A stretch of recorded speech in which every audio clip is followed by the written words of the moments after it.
Far more often than readers may realize, many New Testament passages in the Bible quote or paraphrase Old Testament texts.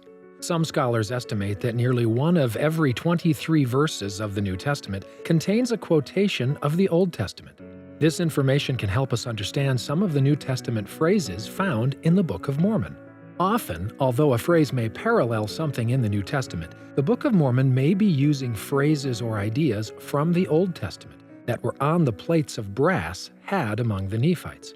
For example, although this line used by Jacob in Jacob 1 verse 7 matches Hebrews 3 verse 8, it is clear that the source of these words in both passages is actually Psalm 95 verse 8.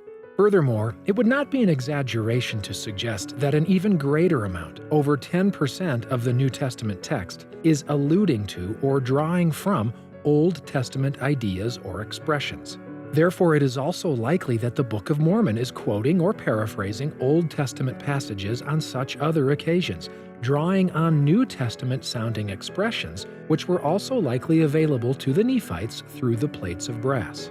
It can be difficult to detect quotations from or allusions to the Old Testament in English versions of the New Testament. New Testament authors often used language from their much older Israelite scriptures freely and without any attribution. Furthermore, the King James translators were not always consistent in their renditions. For these reasons, readers may be unaware that sometimes what appears to be a New Testament phrase or idea in the Book of Mormon may originally come from a common Old Testament source. This perspective can be helpful in certain cases where readers encounter New Testament language in their Book of Mormon reading and wonder why it's there. The appearance of Old Testament writings and prophecies in both the New Testament and the Book of Mormon can also serve as a testimony to readers that the authors of both the New Testament and the Book of Mormon considered the writings of the Old Testament to be the Word of God and felt that it was their duty and privilege to share these sacred texts for the eternal benefit of others. And now you know why.